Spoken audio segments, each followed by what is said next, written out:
It hit me slowly, over the course of a couple of months. One day, it was almost like a flicker, nothing major, just a tiny moment where I noticed something different.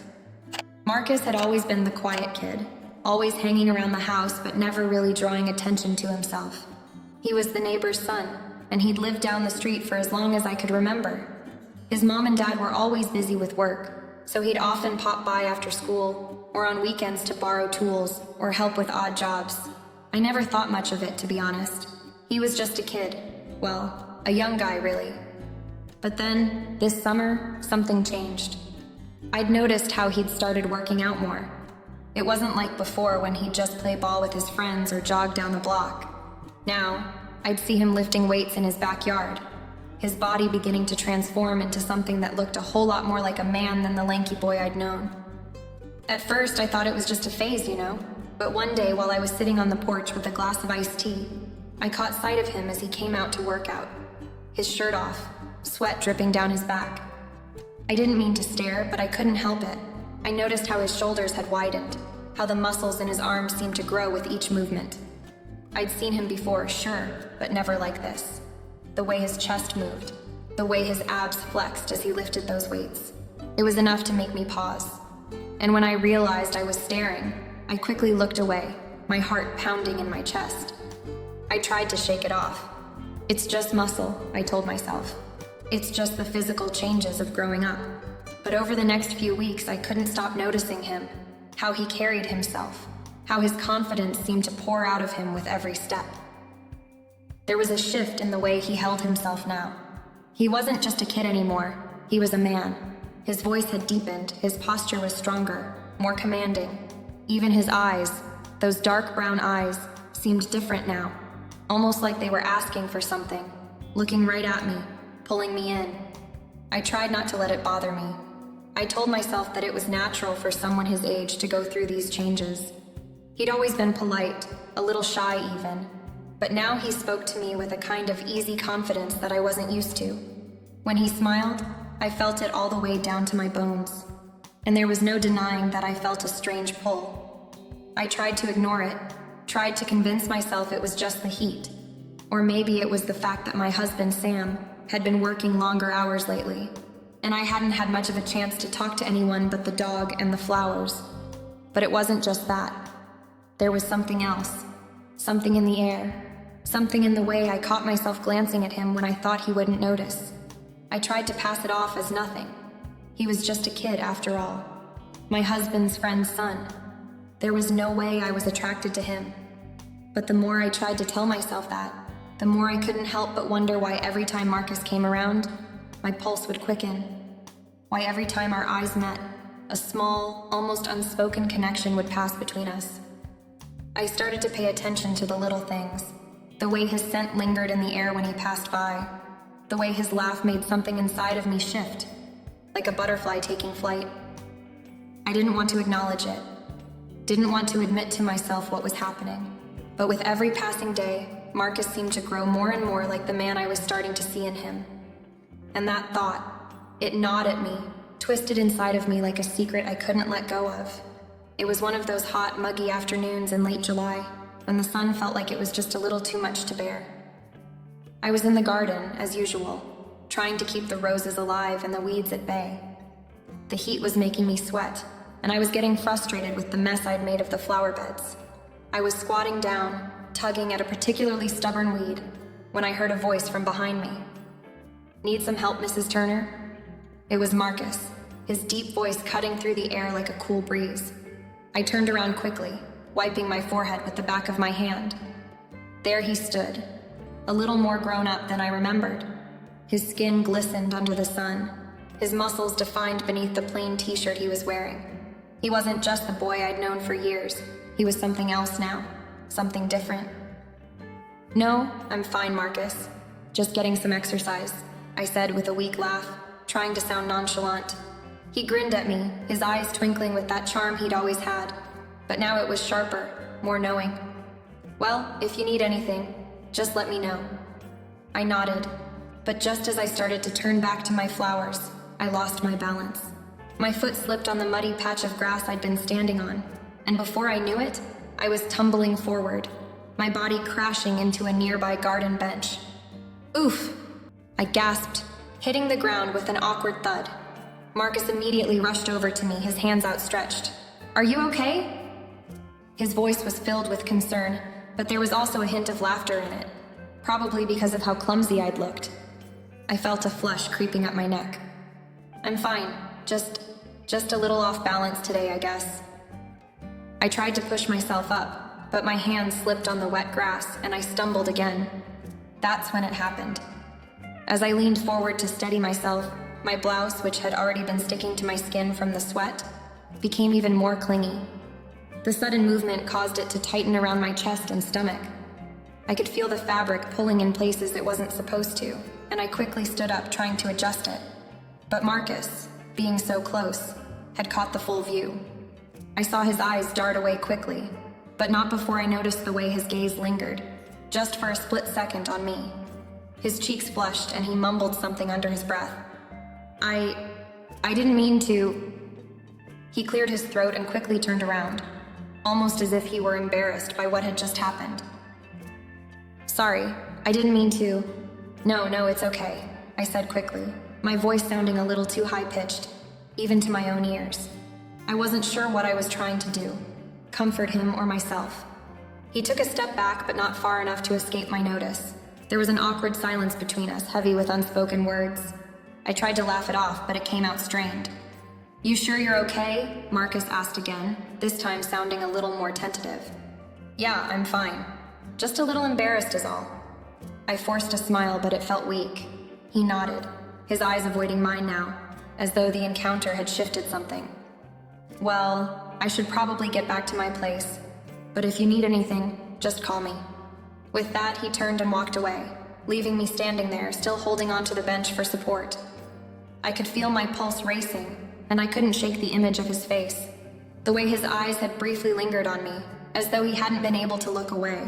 I stood there for a long moment trying to calm myself, but all I could think about was the strange tension that had settled between us, thick and undeniable. Something had shifted, something I couldn't put my finger on, but I knew that whatever it was, I was feeling it too. The days that followed felt like a blur, but there was a distinct shift in the air, a subtle charge that I couldn't ignore. Marcus had started coming over more often, under the pretext of helping me with various things around the house. At first, it was just small gestures, a leaf blower here, fixing the broken gate there. But soon enough, his visits became more frequent, and the time we spent together stretched longer and longer. I started to look forward to these moments, even though I never admitted it to myself. I'd tell myself that it was just helpfulness, that it was just me trying to keep up appearances as a good neighbor and stepmother. But deep down, I knew there was something more. He didn't just help me with tasks. He'd stay and talk, engaging in conversations that were far deeper than I expected. One afternoon, we sat on the porch after he'd helped me move some heavy boxes. The sweat on his brow glistened in the sun, and he wiped his forehead with the back of his hand, looking over at me with a tired but content smile. "I've been thinking a lot lately," he said, the tone of his voice making me pause. "Oh? About what?" I asked, intrigued. "About my future," he answered, his voice soft but earnest. "I feel like I'm expected to know exactly where I'm headed, but I'm just still figuring it out." I could see the uncertainty in his eyes, and for some reason, it made my heart ache a little. I wasn't his mother, but I'd known him since he was a little boy, and seeing him struggle made me want to offer more than just words of encouragement.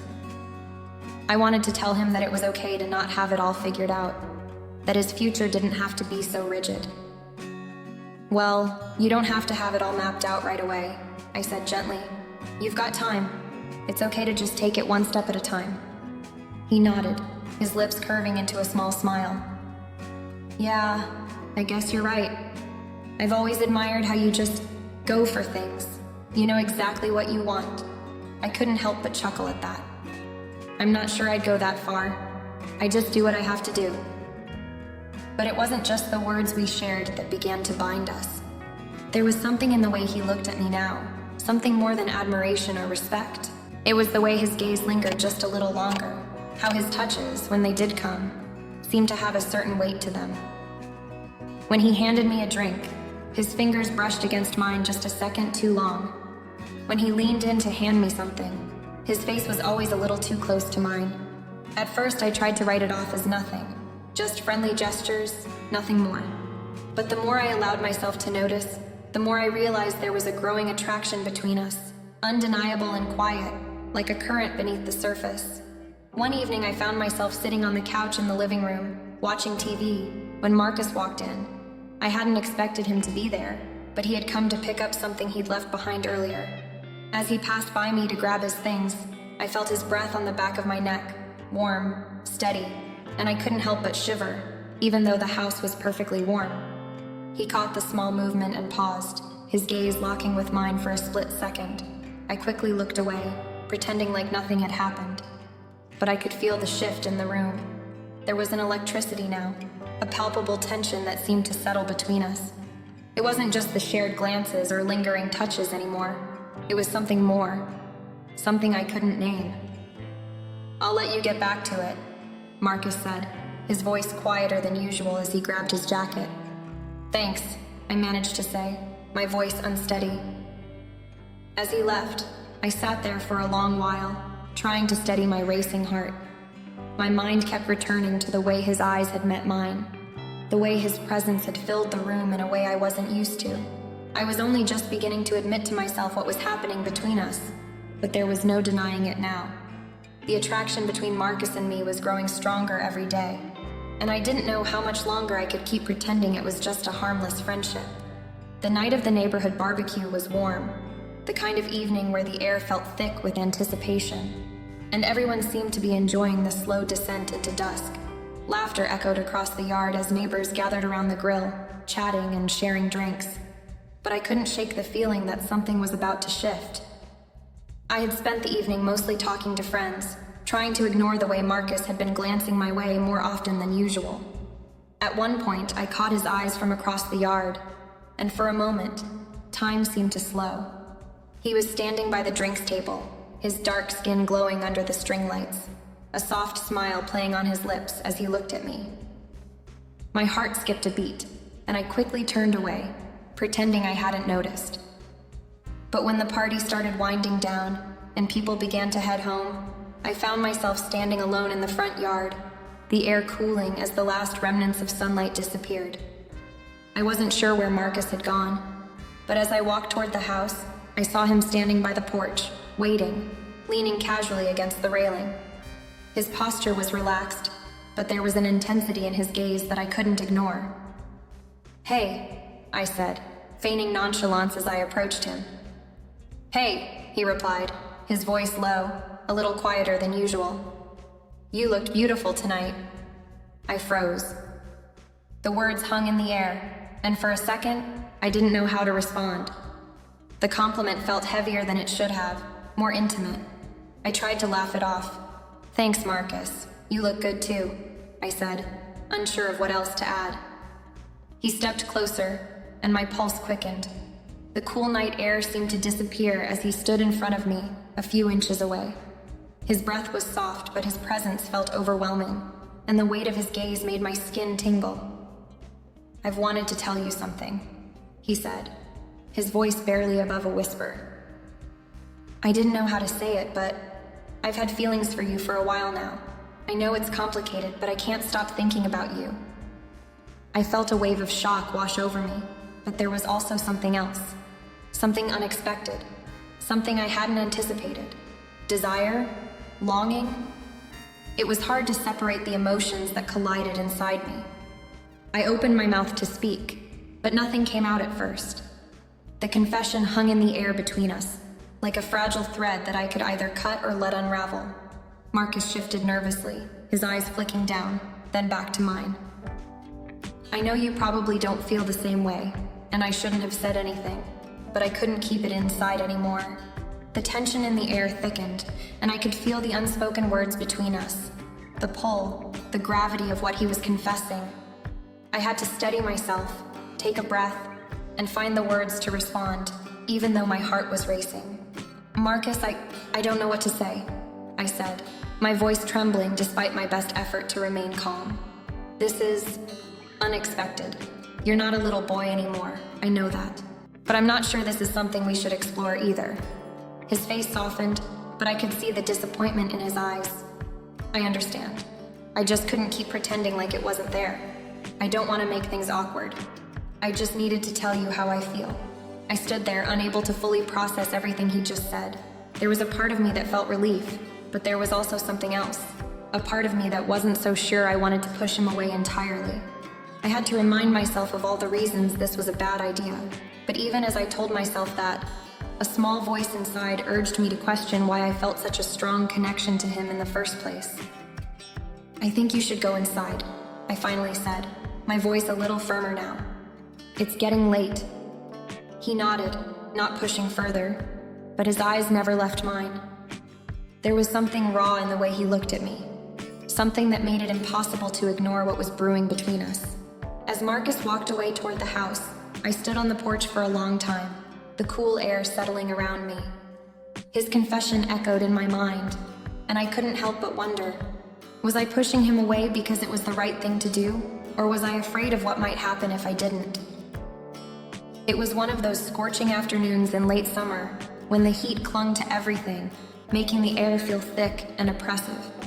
I had decided to spend the day cleaning out the attic and getting some old boxes organized. The house felt stuffy, and the thought of being up there in the heat made me sweat just thinking about it. So, after a while, I took a break and went upstairs to change into something lighter. A thin tank top and a pair of shorts seemed like the perfect option, given the heat.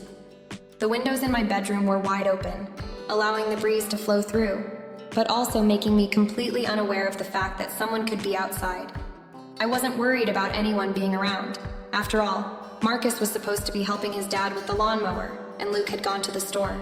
So in my mind, the house was empty and the blinds were pulled back, exposing the clear, sunny day outside. I was in the process of changing when I heard a sound, light footsteps, almost inaudible, but enough to catch my attention. I froze mid-motion, the top half of my body still exposed. It was then that I caught a glimpse of Marcus through the window, standing just beyond the edge of the house, looking right at me. My heart skipped a beat. The shock made me feel momentarily paralyzed, but there was no time to adjust. I quickly pulled my shirt down and spun away from the window, desperately hoping he hadn't seen too much. But as I turned around, I noticed something in the corner of my eye. Marcus standing completely still in the yard, his gaze still locked on the house. For a long moment, we both stood there, separated by the glass and distance, yet caught in some kind of moment neither of us could ignore. I wasn't sure what he'd seen, just that he had been looking right at me when I was halfway undressed. The awkwardness hit me hard. I had never felt more exposed, even though I'd only been in the privacy of my own room. I quickly closed the blinds, trying to regain some sense of normalcy, but my hands shook slightly. I had no idea what to think or feel in that moment. There was a part of me, however, that couldn't shake the image of his eyes. They had been focused, intense, something more than just accidental curiosity. It made my stomach twist in an unfamiliar way. I took a deep breath, hoping I had imagined the weight of his gaze, but my thoughts were swirling. I told myself it wasn't his fault. He hadn't meant to catch me like that. But still, there was something about the way he had looked at me, something that stirred something I had been trying so hard to suppress. I quickly moved away from the window, trying to distract myself by organizing the scattered papers on my desk, but nothing could shake the feeling that something had changed between us. The doorbell rang, pulling me out of my thoughts. I opened it to find Marcus standing there, as if he'd been waiting for me to answer. I almost felt guilty, like I was caught in some sort of silent acknowledgement of what had just happened. His smile was warm, but there was something different in the way he held himself, like he knew. I wasn't sure how much he had actually seen, but I could sense the tension in the air. "Hey, Mrs. Matthews," he said casually, but there was a flicker in his eyes that wasn't quite like his usual demeanor. "I just wanted to check if you needed anything done around the yard. Dad's still busy with the mower, and I figured I'd help out." I tried to keep my voice steady. "Oh, no, I think I'm good for now, but thank you, Marcus." He nodded, still standing at the door, and for a brief second, we just looked at each other in silence.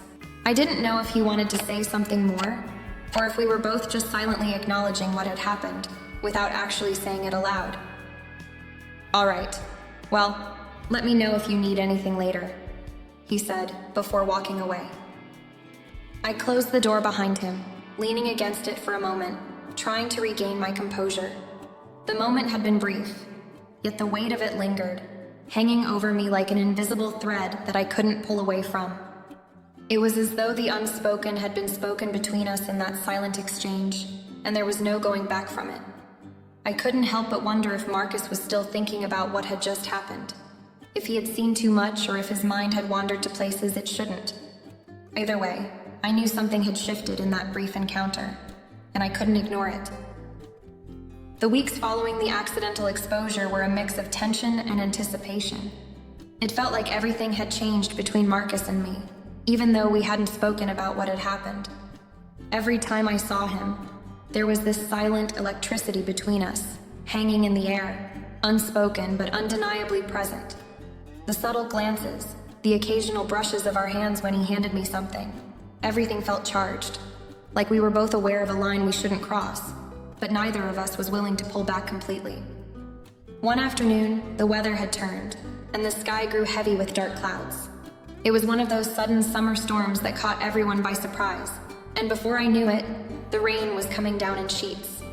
The garden, which Marcus had been tending to that day, was no longer something he could work on, so I offered him a place inside to wait it out. The storm outside raged, and it was the kind of storm that made you want to stay inside, close, cozy, away from the world. We ended up sitting in the living room, the sounds of the rain drumming against the windows, the occasional flash of lightning lighting up the darkened room. I tried to focus on the television, but my mind kept wandering. Every now and then, I'd glance over at Marcus sitting just across from me, his tall frame a little too close for comfort. He seemed completely at ease, as if nothing had shifted between us, but I knew it was there, this subtle, almost magnetic pull that neither of us could quite ignore. "So, how have you been?" "You seem different lately," I said, trying to sound casual. Marcus turned his head towards me, his eyes locking with mine. There was a quiet intensity in his gaze, something raw and unfiltered.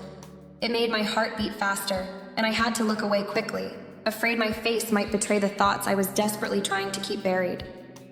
"I don't know," he answered slowly, as if weighing his words carefully. "Maybe I'm just growing up. You know how it is." His voice had a low, almost husky quality to it, and I couldn't help but notice how much deeper it had become since the last time we had spoken like this. I nodded, though part of me couldn't ignore the way his words seemed to hang in the air, heavier than normal. It was as though we were both tiptoeing around something bigger, something we were both too afraid to confront. But neither of us said anything, and for a moment the room was filled with nothing but the steady sound of rain pounding against the windows. Then, out of nowhere, the conversation shifted. Marcus stood up and walked over to the window, his back to me. I noticed the way his muscles tensed beneath his shirt, the way his movements seemed so effortless but controlled. He glanced outside, watching the rain, and for a moment I almost forgot how to breathe. I wanted to say something, anything to break the silence, but the words wouldn't come. "I think the storm's letting up," he said after a long pause, turning back towards me. "I guess I should be getting back to my place." His words snapped me out of my trance, and I stood up, almost automatically, feeling this pull in my chest. "All right," I said, my voice shaky. "Thanks for waiting inside. I appreciate it." Marcus gave me a small, crooked smile, his eyes lingering on me for a moment longer than they should have. I watched him head toward the door, my heart pounding in my chest. As he stepped out into the rain, I couldn't shake the feeling that something had shifted, something more than just the storm outside. For the rest of the evening, I couldn't stop thinking about him, about the way his eyes had looked at me, the way his presence had felt different. I knew we were both walking on a razor's edge, each of us too scared to make the first move, but too drawn to each other to stay completely distant. It was dangerous, I knew that. But in some strange way, I couldn't help but wonder what would happen if we both crossed that line. It didn't take long for Luke to start noticing the changes. He wasn't one for being overly perceptive, but after years of being together, He knew me well enough to sense when something was off. Marcus's frequent visits hadn't gone unnoticed, though Luke had never questioned it directly. He just made subtle comments here and there, ones that seemed innocent, but carried a weight that made my stomach twist. "Marcus been over here a lot lately, huh?" Luke remarked one evening, his voice casual but laced with an undertone of something I couldn't quite place. I looked up from the kitchen counter where I was preparing dinner. "Yeah, I guess so," I replied, trying to keep my tone light. "He's been helping me with the yard and things around here." Luke didn't say anything right away, but I could see the slight narrowing of his eyes as he studied me. It was as if he were trying to read between the lines, trying to figure out what I wasn't saying. I smiled weakly, hoping to ease his suspicions, but deep down, I knew it wasn't enough. As the days passed, I felt the pressure building. Luke began making comments more frequently, comments about how Marcus seemed to be here all the time, or how Marcus always seemed to have nothing better to do. I tried to brush them off, acting as if it was all perfectly innocent, but it wasn't. Not anymore. Not after everything that had passed between Marcus and me. It was during one of those evenings when Luke made one of his more pointed remarks that I realized how close I was to losing control. We were sitting in the living room, and Marcus had just left after helping me carry some groceries inside. Luke sat back in his chair, an unreadable expression on his face. "You know, I'm not blind," Luke said, his tone suddenly hardening. "You've been acting a little different lately. With Marcus, I mean." I froze, my hand stilling on the remote control. "What do you mean?" I asked, trying to sound as casual as possible, though my heart was pounding in my chest. "You know exactly what I mean," Luke said, his voice low now. "I'm not an idiot. You've been spending a lot of time with him, more than usual. You sure it's just about helping with the garden?" The silence that followed was thick with tension. I could feel the heat rising in my face, a mixture of guilt and frustration flooding through me. Luke's eyes were locked on mine, his suspicion clear, and I realized in that moment how much more dangerous this whole situation was becoming. "I'm just being friendly," I said quickly, my voice almost too high-pitched. "He's just a kid. He's helping me out, that's all." Luke didn't buy it. I could tell by the way he was looking at me, like he could see through my words. "I'm not saying it's anything," he said after a long pause, "but I don't like it. I don't like how much he's here. And I don't like how you look at him sometimes." I swallowed hard, trying to keep my composure. Luke had no idea, of course, about what was really going on, about the way Marcus made me feel, how he had started to invade my every thought. But something in the way Luke said those words struck a nerve. He was right to be suspicious, I realized, and yet I wasn't ready to confront the truth. Not yet. Instead, I nodded, my throat tight. "I'll keep an eye on it," I said softly, trying to reassure him. But in my heart, I knew it wasn't just about keeping an eye on Marcus anymore. It was about keeping myself in control, trying to prevent everything from unraveling. As the days wore on, the tension between us grew. Luke's passive-aggressive comments became more frequent, each one wearing down my nerves. And all the while, Marcus kept coming around, each visit more charged than the last. It was becoming harder to pretend that everything was normal, and I couldn't help but wonder how much longer we could keep this secret hidden before everything came crashing down.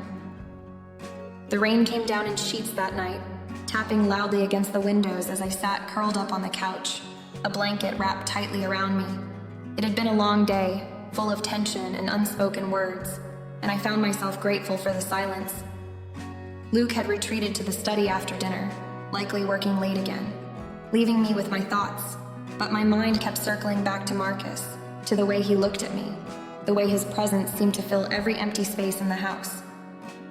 The doorbell rang just as I was about to get up and make myself a cup of tea. I glanced at the clock, nearly 10 p.m.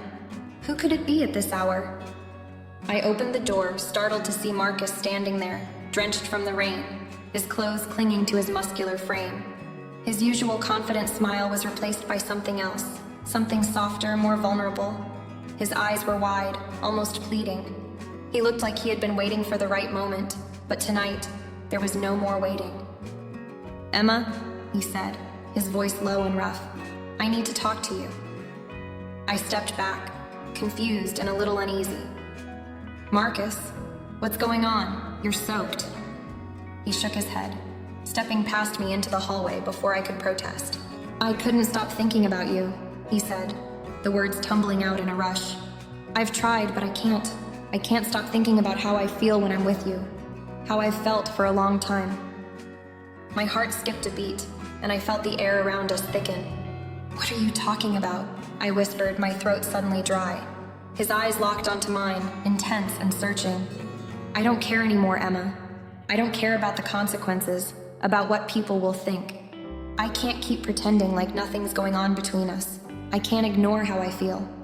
I felt a surge of conflicting emotions, fear, desire, guilt. His confession hit me like a tidal wave, and I wasn't sure how to respond. This was it. The line we'd been towing for so long was now impossible to ignore. The line I wasn't sure I ever wanted to cross. Yet here it was, in front of me, no longer a choice but a reality. I took a step back, my heart pounding. "Marcus, you don't understand. We can't do this. I'm married. You're too young. This can't happen." But he stepped closer, his breath warm on my skin as he reached out to gently touch my arm. "I've never been more sure of anything in my life," he murmured. "I know you feel it too. I see the way you look at me. I know you want this as much as I do." His words were a dangerous temptation, the kind that felt like a slow burn, creeping into my mind and making it harder to breathe. I could feel the walls I'd carefully built around myself beginning to crack, piece by piece. His proximity, the weight of his words, made it hard to think clearly. He was right. I had felt something too, something I couldn't deny, no matter how much I tried to fight it. But then, like a cold splash of reality, I remembered Luke. I remembered the life I had built with him. And as much as I wanted to give in to what Marcus was offering, the consequences of doing so were too great, too dangerous. I shook my head, stepping back even further. "Marcus, this isn't just about us," I said, my voice trembling. "There's more at stake here. There's my family, my life. This isn't something we can just—" "I don't care," he interrupted, his voice louder now, full of frustration and raw emotion. "I don't care about the consequences anymore, Emma. I can't keep pretending I don't feel this way. I love you, damn it. I don't care if you think it's wrong. I don't care if I'm too young. I just need you to understand how much I need you." His confession hung in the air, thick and heavy, leaving me breathless and confused. The room seemed to close in around me as I struggled to process what he was saying. Love? He couldn't possibly mean love, could he? Or was this just another version of what we had both been pretending wasn't there? I didn't know how to respond, how to make this right. I didn't know if I even wanted to. But standing there, facing him, I couldn't deny the truth in his words. He wasn't just some infatuated kid. He was a man, in every sense of the word, and I was no longer sure if I was strong enough to resist what he was offering. The tension between us crackled like electricity, and for a moment, it felt like the world had stopped. All the walls I'd built, the barriers I'd constructed to protect myself seemed to shatter in an instant. What happens next? I didn't know. But I knew I was at the crossroads of something I couldn't take back.